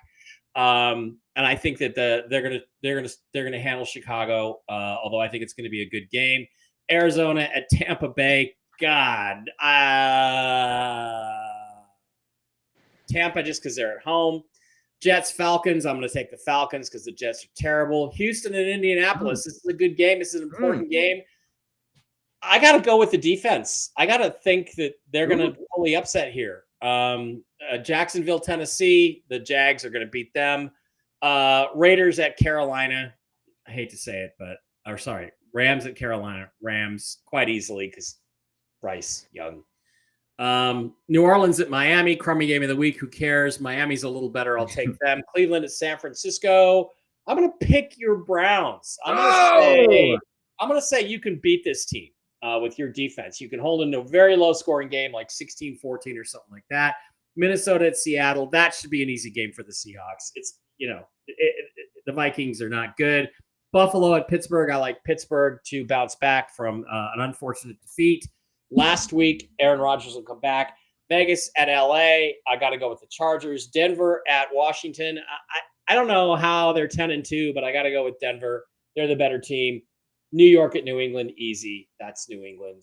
You got a lot of teams with, I think, inflated records, but they keep winning. They keep getting it done. So give them credit. Yeah, there's a lot of 500-ish teams that are just kind of sitting around. There's a lot of 500 teams that are 8-3, 9-2, and 10-2. I mean, they're maybe not 500 teams, but they're 65% teams. Right. So they're in the 80s. So yeah, it's interesting. All right, Izzy, do you want to do your caveman style? Let's get Izzy's picks for this coming week. So how many games are on Thursday? We got, what is it, 3 on Thursday? Yeah, 3. I'm looking forward to it. Izzy went blank. I don't know what's going on there. Jim can go caveman style. Yeah, one second. I'm just turning my screen around. Okay, we'll get that. And then it'll need to be reversed as well. Yeah, I know. There we go. Oh, there we are. Ez'Ryel Robinson, who is sitting on the leaderboard 95 and 83 on the year. Yeah, so this I went, I think, 8-7 last week, something like that. So I'm gonna take the Lions over the Packers, Cowboys, Chiefs. I'm gonna take my Cowboys, Bengals, and Baltimore. I'm gonna take Bengals. I'm gonna take Bengals on that one. Bears, Eagles. I'm gonna take the Eagles just because the Bears are in the wild card spot. Cardinals, Bucks. I'm gonna take the Buccaneers. Falcons, Jets, Falcons, Houston, Indianapolis. I'm gonna take the Colts. I do believe that the Texans defense and their D line is actually really, really good. It's just they're gonna they're gonna try to run the ball, and if the run game doesn't work, then it's the Texans football game. Jags, Titans. I'm gonna take the Titans. I'm gonna take them to win. Dolphins, Saints. I'm gonna take the Fins. Rams, Panthers, Rams. Browns, 49ers. Yeah, I'll take the Browns. Let's see what Shadur can do. Seattle, Vikings, Seattle, Chargers, Raiders. Hopefully the Chargers can win. Steelers, Buffalo. Is Aaron Rodgers coming back or not? I don't know. You guys know? I believe he's expected to play. Yeah. Yeah, all right, I'm gonna take the Steelers just because the DBs aren't that good for the Steelers, but Josh Allen's really not throwing anybody special. Broncos, Redskins, I'm going to take the Broncos, and Giants, Patriots, I got to take the Patriots. Yes, Rodgers expected to play against the Bills. Right. Thank you for the picks. Jim, who you got on Caveman Cam? Caveman good. Caveman Bueno. Caveman bueno. So easy, even a Jim can do it. Thursday game, I'll go ahead and take the Lions. They're pretty dominant at home against Green Bay. I got Dallas beating the Chiefs. I think Dallas is on a roll. The Chiefs are not that good of a football team, and Dallas is very strong at home. I'll go ahead and take the Ravens. I'm not crazy about the spread on this. If I was to give the point, go ahead and take the points, I would take the Bengals in this. I can't see them playing Burrow. If they do, I think they're crazy. I'll go ahead and take the Eagles to bounce back. Same argument Mike had against the Bears. I'll go ahead and take the Buccaneers. The Cardinals are just ass this year. The Jets. Miserable weather in East Rutherford, New Jersey. The Falcons do not play well in lousy weather. I'll go ahead and take the Jets to just win this game outright. Wow. I will take Baltimore to beat Houston, and I will take this is probably my upset pick of the week. I'll go ahead and take Tennessee to beat the Jaguars. The Jaguars are game time temperature is supposed to be in the 40s in Nashville. The Jaguars do not play well in cold weather. I think they're 0-18 straight up, and we'll get to that later in weather in the 40s. I'll take the Rams for the same argument that Mike has, over the Panthers. Bryce Young is not going to be able to see over his offensive line in this game. I'll go ahead and take Miami against the Saints. The Saints are just a bad football team. I'm going to go with Cleveland over Santa Clara this week. Miserable game. I think 38 degrees, rain and sleet in Cleveland at the time. Brock Purdy has small hands. He's going to be dropping the football. I will take the Seahawks to annihilate the Vikings. I'll take Buffalo to bounce back. Buffalo is a below average football team this year, but I think they squeak it out against the Steelers. I'll take San Diego to beat Oakland. They will manhandle the Oakland Raiders. I'll take the Donkeys over the Redskins, and I will take the Patriots. New York had a real good game last week. I think that there's probably going to be some over betting on the Giants this week, so I will go ahead and take New England to beat the Giants. And I don't know if Ramondre's coming back this week. He was back in the last game. He didn't get as many carries. Oh, he did play? Travion. Yes, he did play. He was a limited. it was not 50-50. It was Oh, okay. 66% maybe on. I didn't talk to his moms last week, so I wasn't sure. All right. Well, there's time this week to get the inside scoop. All right, let's go and throw mine up on the screen, the NFL game picker. I'm a couple of games back on the leaderboard. I am sitting at 112-66. Mike is at 115-63. Jim, you said you're tied with Mike, or you're one behind two? Yeah, Mike and I are tied, 115-63. Imagine that. All right. Well, congrats on that. Plenty of two-time champ is in trouble. Yes, plenty of season left. Plenty of season left. If I have something to say about it, I went 9-5 on the week. Not my strongest performance, but it was okay, I suppose. Anyway, let's go to week 13, and I will make my picks. I'm picking the Lions at home, Turkey Day. Come on, nobody beats the Lions at home on Turkey Day, or at least they shouldn't. Same with Dallas. Dallas is the better team. Kansas City, I mean, the NFL really wants their golden child in there, but Cowboys beat America's team. I just think the Cowboys are getting better at the right time. I don't think Kansas City has enough firepower. I think because Joe Burrow comes back and because Baltimore has not been what they've traditionally been over the past couple decades, I'm picking Cincinnati on the road in an upset. Joe Burrow is going to come back with some willpower and some focus. Go Joe. Philadelphia is going to edge out the Bears. Tampa's going to get the win. This one's going to be tough. Will Baker play? Will he not play? And if he does, will he be effective? Time will tell. I'm not entirely certain if they've made a determination on that. I don't think they have. Atlanta's better than the Jets, so I'll pick them. I'm going to say Houston. That defense, I watched what the Browns can do on defense.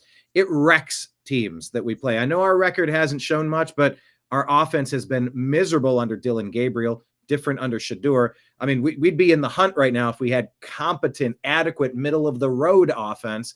And I think Houston is capable of that, whether they have C.J. Mills again or whether they go to C.J. Stroud and Davis Mills. I'm confusing. Davis Mills and C.J. Stroud, yeah. There we go. You know who I'm talking about. Regardless, I'm picking Houston. Jacksonville, better than Tennessee. Even in the weather, I think they'll get it done. The Rams are going to beat the Panthers. Dolphins over the Saints.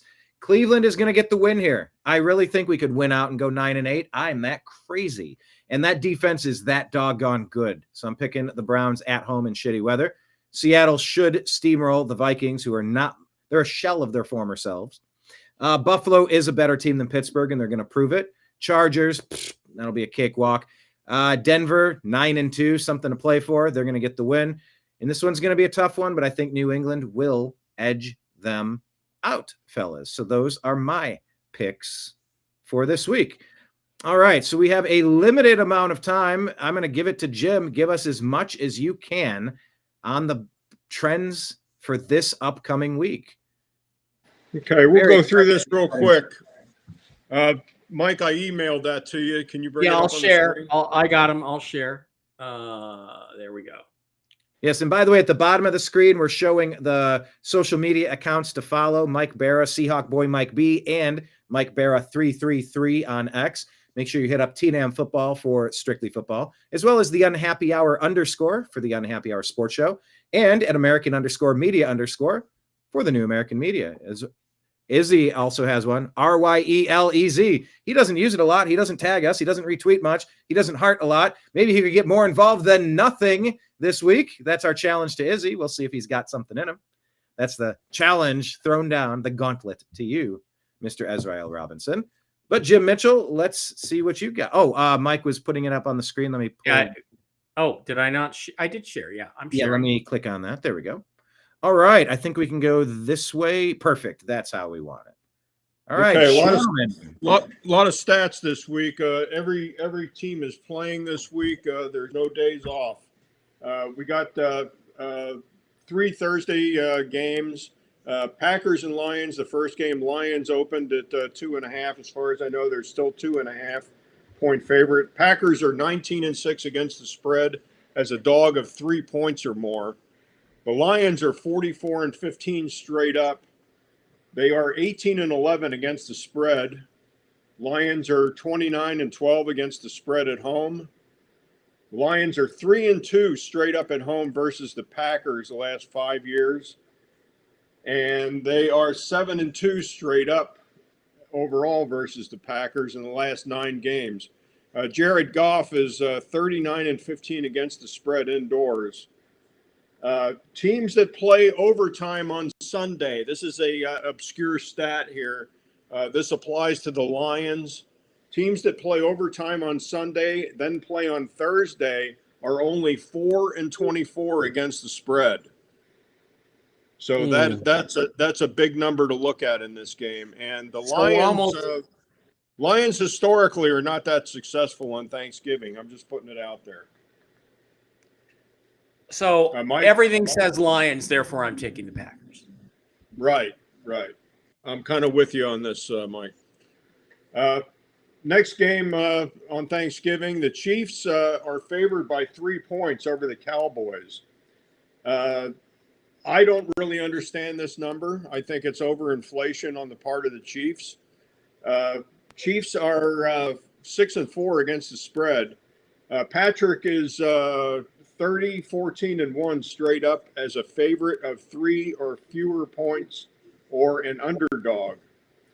If this game goes to 2.5 or 2, the Chiefs are 23-10-1 straight up when favored by less than 3 points. The Frog is 17-2 straight up indoors. The Chiefs teams. This is the second time this stat applies this week. Teams that play overtime on Sunday then play on Thursday are 4-24 against the spread. That's a big number, and that's probably the reason I like the Cowboys in this game. Teams that play overtime on Sunday then play on the road on Thursday, which breaks it down a little bit more, are 4-16 straight up, and also against the spread. So if they're on the road and they played overtime on Sunday, and then they have to play Thursday. The Cowboys are 21-9 straight up at home. They're 4-1 against the spread as a dog this year. The Cowboys are 6-18-1 straight up as a dog the last couple of years. This is a glaring stat also. This is kind of strange. Rookie head coaches, which Schottenheimer is, are 13-24 against the spread their first Thursday night game since 2015. The evening game, Bengals, Ravens. Ravens are a 7-point favorite. Game time weather, 49 degrees and partly cloudy. If Joe Burrow plays, he's 18-8-1 against the spread after the Bengals lose a game. Joe Burrow is 18-2 against the spread as a dog of 3 points or more. He's 14-7 straight up as an away dog. History between these two teams. This is AFC Central game. The Bengals are 1-3 straight up at versus the Ravens in Baltimore, and they are 3-6 straight up overall versus the Ravens.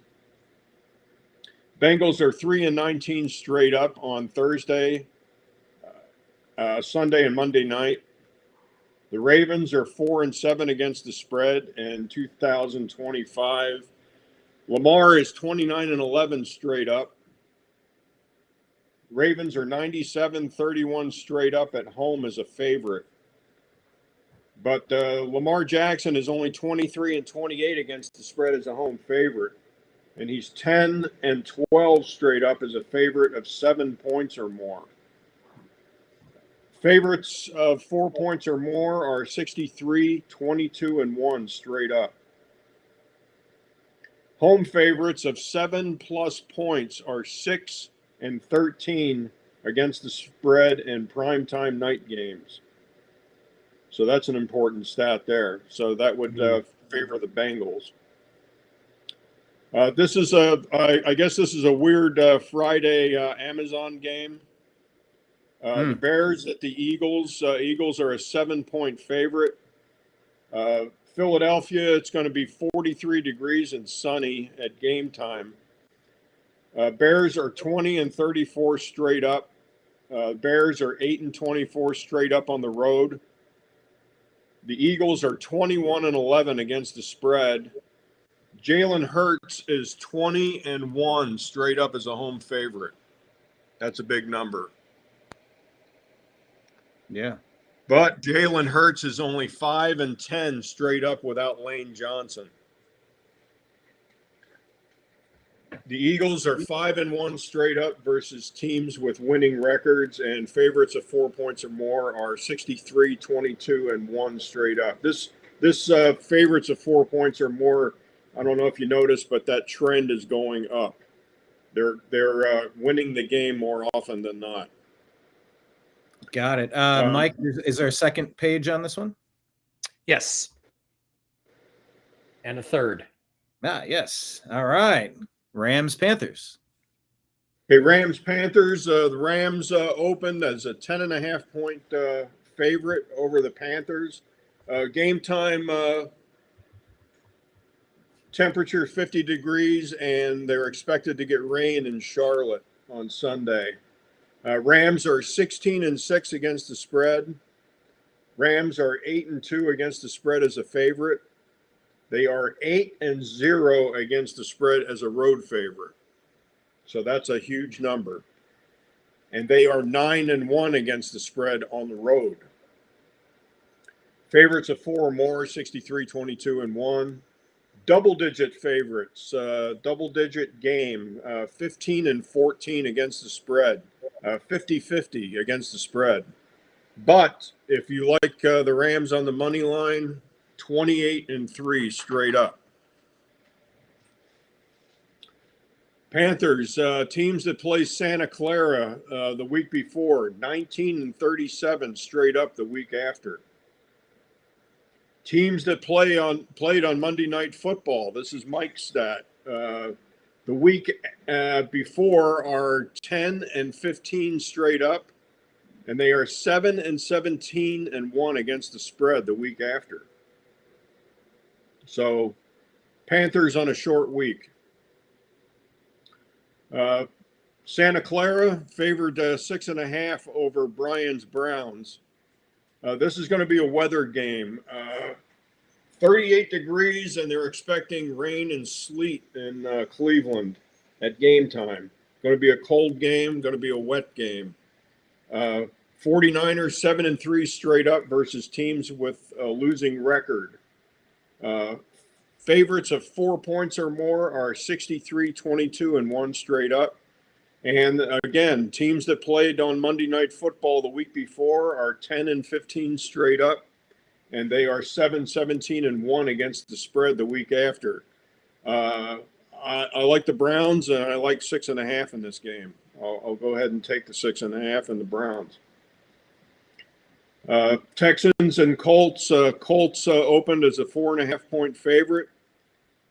Texans are 1-12 against the spread as a dog after a win as a dog. It's kind of a strange stat, but it's held up the last 13 games.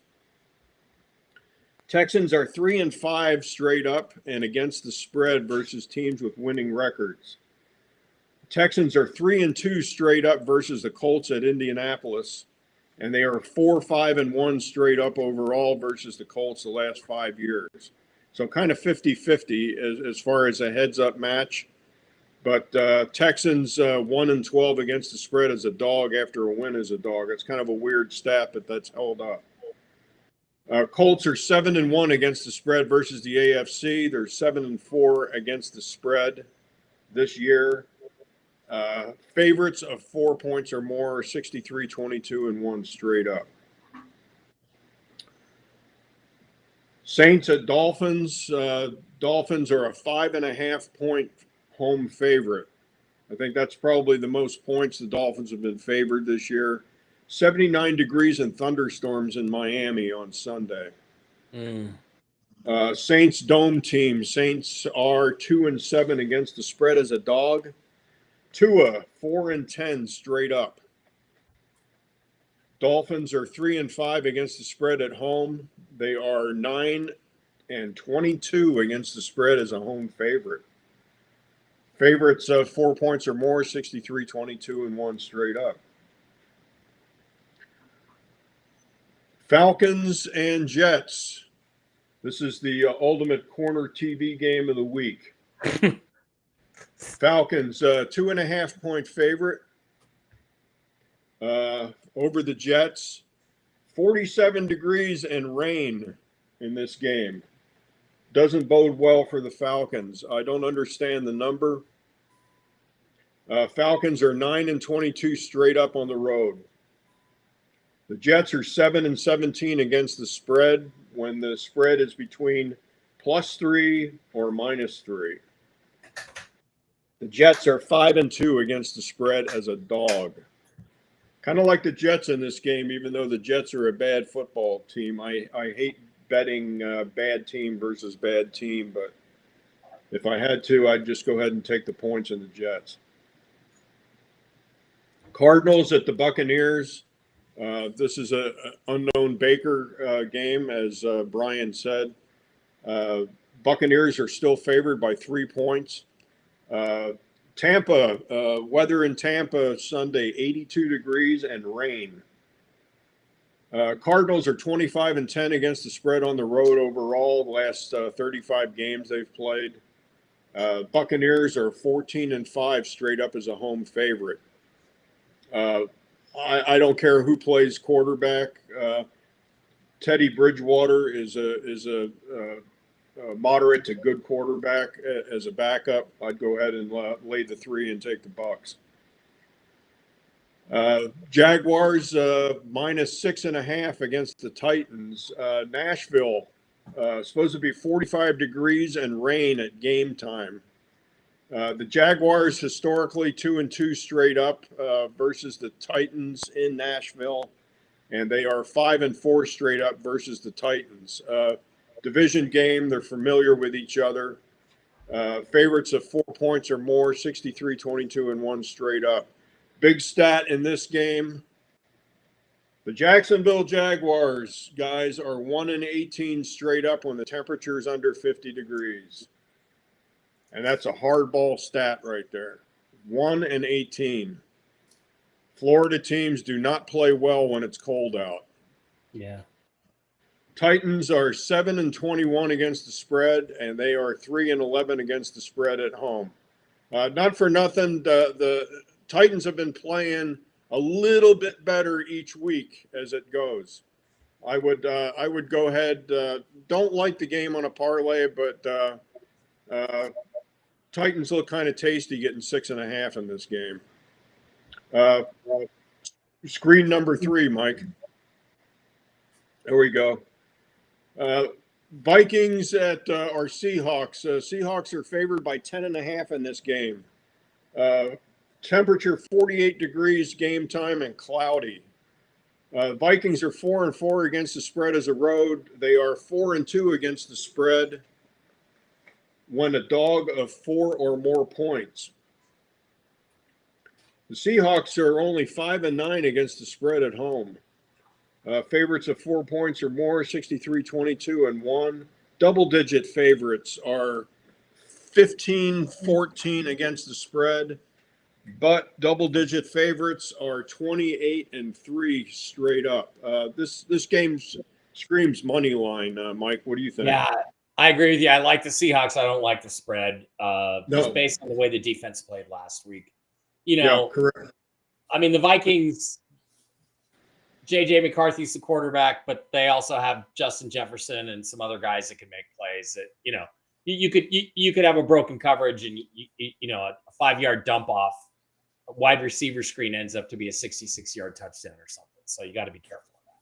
Yeah, Vikings are ass. I mean, you know, McCarthy's going to have a pick 6 or 2. What do you think, Iz? I completely agree with you. Yeah, I would completely agree. Yeah. This may be the lead pipe lock of the week. Seahawks on the money line. You're not going to get a lot of value with 10.5 though, but you know, it's still money in your pocket. Raiders and Chargers, AFC West game. Chargers opened at 9.5, home favorite. Raiders are just ass. Chargers should handle them pretty easily in this game. Chargers are 14-6 against the spread versus the AFC. They are 4-0 straight up at home versus the Raiders. They are 7-3 last 10 games straight up versus the Raiders. The Chargers are 10-1 straight up versus teams with losing records. Favorites of 4 points or more, 63, 22, and 1. Double-digit favorites. If this game goes to 10, it would be 15-14 against the spread and 28-3 straight up. If it goes to 10. Jim Harbaugh rubbing Pete Carroll's face in it is guaranteed. They hate each other. They've never gotten along from the college days, USC and Stanford. This might be a game I'd consider giving the points because I'll tell you one thing: if Harbaugh gets up 10 points, he ain't backing off. He's not. He's not gonna pull a Browns and punt the ball on the 29-yard line. He ain't gonna punt the ball on the 20-yard. Yeah, the last couple of years, I haven't seen a number this large between the Chargers and the Raiders. 9.5 is an awful lot of points. Yeah, like you said, Mike, this is the what's your deal game, Yeah. What's your deal, man? Yeah. What's the deal, guys? So next game, Bills 4.5 point favorite over the Steelers. I think this number is semi-inflated. 41 degrees and rain and sleet in Pittsburgh at game time. This isn't a big road game for the Bills. This is a bus trip to Pittsburgh. Bills are 22-7 straight up after a loss. They are 17-14 against the spread, but they are 15-7 versus playoff teams.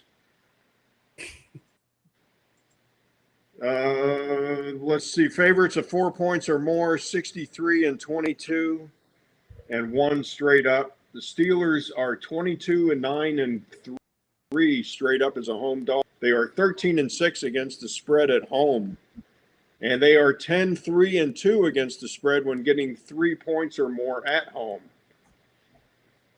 So I think this, like I said, I think this number is a little overinflated. If I had to take a side, I'd go ahead and take the 4.5 in this game. But I think the Bills squeak out the win. Broncos minus 6.5 versus the Redskins. 39 degrees and rain game time. Broncos are 9-24 straight up on the road. Not a real good road team. Broncos are 5-6 against the spread in 2025. They are 22-28-1 against the spread. Broncos are 11-4 against the spread, although as a favorite. And they are 10-1 straight up and 8-3 against the spread versus a team with a losing record. Favorites of 4 points or more, 63-22 and 1 straight up. Redskins are 16-15 against the spread, kind of 50-50 mediocre. Sunday night game. This might be a good hedge game to put the Broncos on the money line.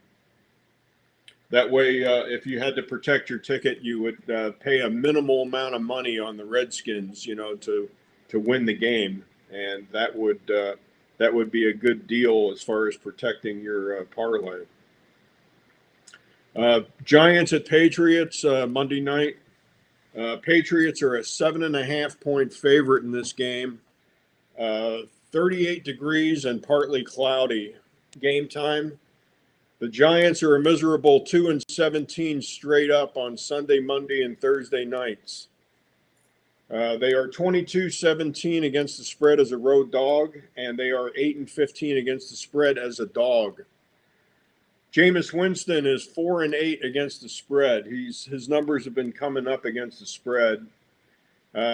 Giants teams that play the Lions.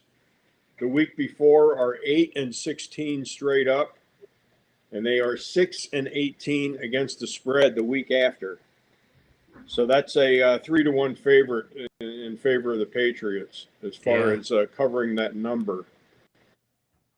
Patriots are 9-0 straight up, and they are 7-2 against the spread.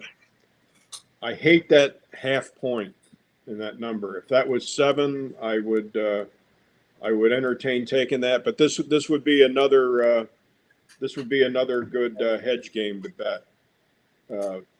Take the Patriots, and you'd have to lay a minimal amount of money on the Giants to recover your money. And that's it for week 13. Nice.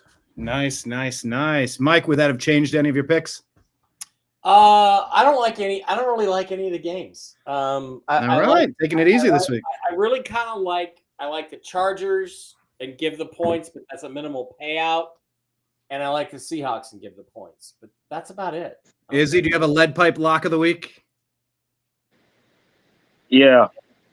The Dallas Cowboys. There you go. All right. Homer. Homers only need apply. By the way, Ohio State Buckeyes play this weekend, trying to finally beat that filthy team up north. We're on a bit of a streak where it hasn't gone that way, but I think this could be our year. So we'll see. Lead pipe lock of the week, Brian. Like we talked about, Seahawks money line. They're going to win that game. Forget about the 10.5. Yeah, I mean, they should win it. Absolutely. I concur. All right. Any final thoughts on the way out? Gentlemen, thank you for abbreviating this together today. Had a great time. Mike, final thoughts. Are you doing any appearances? Are you doing any other shows you want to promote? Toxically Masculine Tuesday tonight. We're going to talk about the news. We're going to talk about the 6 traitors who are the seditious 6. The seditious 6. But Mike, I'd be curious to get your thought on the similarities between oath keepers. Just warning to make sure we only obey constitutional orders. I have no thoughts about oath keepers right now. On another show. And a lot of other news stuff tonight. Tomorrow, news update on the financial side of things. And everybody have a great Thanksgiving. I'm going to hang out with that guy right there and his lovely wife, Regina. She's going to cook us some turkey. So. Nice. Looking forward to it. I can't wait till what quote of the day Jim's going to give us. He usually has one for us. Izzy, final thoughts on this before we wrap? Yeah. I hope everyone has a wonderful Thanksgiving. Enjoy a lot of good food. Great time here for that. Yeah, hopefully you said you were at the dentist. Did you say? I think you said you were. Did I miss what? I know. I thought Mike said he was at the dentist. Because you said enjoy good food, and I said I hope you'll be able to. And I was offering wishes of goodness and health to everybody. Thank you, Izzy. That was very kind. And Jim, you like to wrap it up with a piece of wisdom. Yeah, it pertains the Browns Raiders game. It's what you talked about, Brian, with the kicking that field goal. The answer to all your questions is money. The answer to all your questions is money. Everything comes down to one of 2 things, Jim.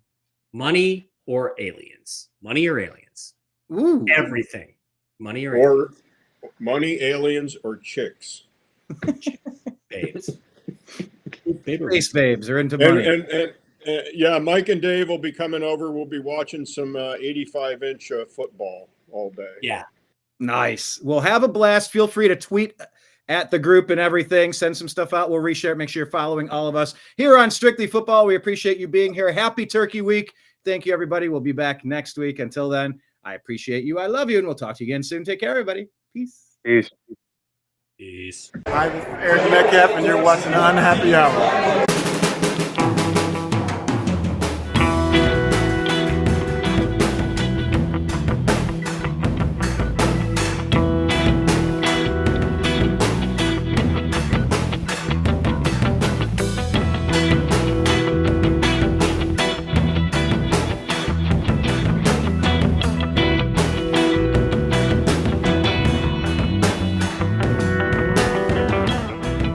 New American Media is proud to present a division of the Unhappy Hour Sports Show, Strictly Football.